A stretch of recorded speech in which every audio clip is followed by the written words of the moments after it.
በጣም ፈታኝና ከባድ የጋብቻ ጥያቄ በመዠንገር ብሔረሰብ። ውድ ተከታታዮቻችን ሰብስክራይብ፣ ላይክ፣ ኮፒ ሊንክና ሼር በማድረግ ይህንን የሚገርም ታሪክ እንድታደምጡ እላለሁ። አመሰግናለሁ። ተከታተሉ። ሰላምና ጤና ለእናንተ ይሁን ውድ ቤተሰቦች። በዛሬው መሰናዷችን የመዠንገር ብሔረሰብ የጋብቻ አይነት ስነ ስርዓቶችን ልናስቃኛችሁም ወደናል። ተከታተሉን። የመዠንገር ብሔረሰብ ሁለት የጋብቻ አይነቶች እንዳሉት ይነገራል። የመጀመሪያው በሁለቱም ተጋቢዎች ቤተሰብ ስምምነት የሚፈጸም ጋብቻ ሲሆን ሌላው ደግሞ የውርስ ጋብቻ እንደሆነም ይነገራል። በብሔረሰቡም አንድ ለአቅመ አዳም የደረሰ የትዳር ጓደኛው ትሆነው ዘንድ የፈቀዳትን ኮረዳም ለማግባት ሽማግሌ መላክ አያስፈልገውም። ራሱ ወደ ልጅቷ ወላጆች ቤት በመሄድ በቤታቸው አጠገብ መኝታውን አንጥፎም ይቀመጣል። እህል ውሃ ሳይቀምስ እዚያውም ለ3 እና ለ4 ቀናት የሚቆይ ሲሆን በእነዚህ ቀናት ታዲያም ትንባሆ ብቻ ነው የሚያጨሰው።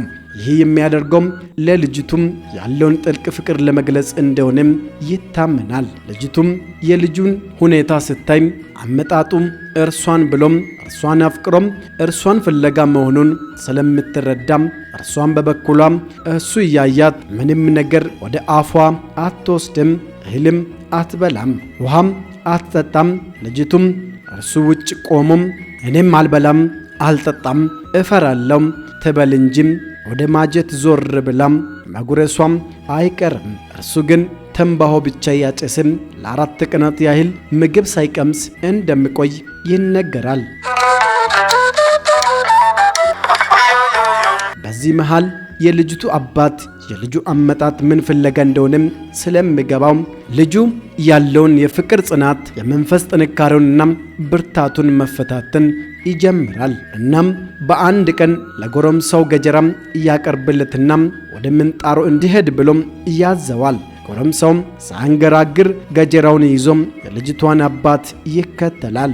ምንም እንኳን እህል በአፉ ሳይዞር ቀናት የተቆጠረ ቢሆንም እርቦኛል ደክሞኛል ማለት የለም። ያለ የሌለውን ኃይሉን ተጠቅሞም ምንጣሮውን ይለዋል። በዚህ የሥራ ሂደት የገጀራ አያያዙም የሥራ ፍላጎቱንና ችሎታውን በልጅቱ ወገኖች ይመዘናል። የሚገመግመው የግምገማ ውጤት አስደሳች ከሆነና ጉብዝናውን ከተረጋገጠ ቤት ያፈራውን የበሰለ እህል በድብቅ በፍቅረኛው አማካኝነት ይላክለታል። እርሱ ግን ከአቋሙም ፍንክች አይልም። የጀመረውን ሥራም እስከሚያጠናቅቅ ድረስ የተላከለትን ምግብ አይቀምስም። ምንጣሮን ከጨረሰ በኋላም ተመልሶ እዚያው ቀደም ሲል ካነጠፈው መኝታው ላይ ይቀመጣል።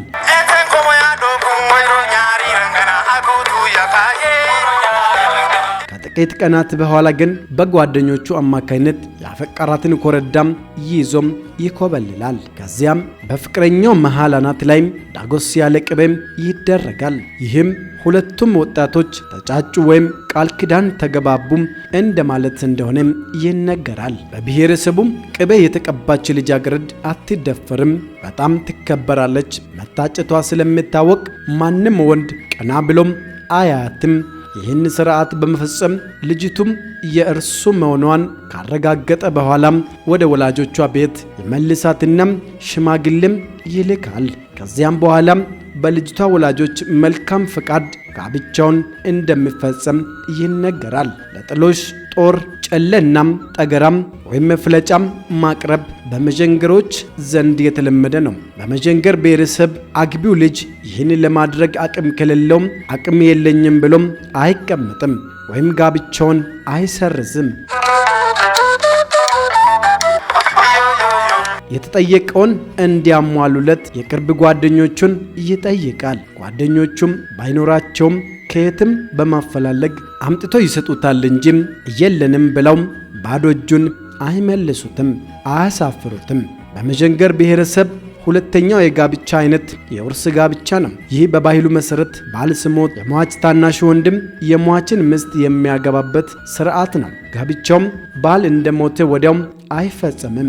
ጋብቻ የሚፈጸመው የሟች ሚስት ለረጅም ጊዜ ያለ ባል ወይም ያለ ወንድ ክብሯን ጠብቃ መቆየት አለመቆየቷም በአገር ሽማግሌዎች ታይቶም ተጠንቶና ምክክር ተደርጎም ከተረጋገጠ በኋላ ነው። የዚህ የጋብቻ አይነት የሚፈጸመው የሟችን ልጆችና ንብረት ወንድም እንዲንከባከብ በሚል እምነት እንደሆነ አዛውንቶች ያወሳሉ።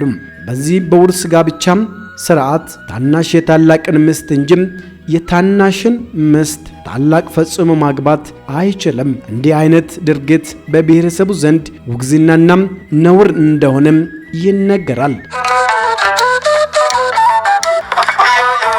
የመዠንግር ብሔረሰብ የጋብቻ ስነ ስርዓት እየተከታተላችሁትን ይመስል ነበር። አዘጋጅና አቅራቢ ዘርፉ ሳሙኤል ነበርኩኝ። ሰላም።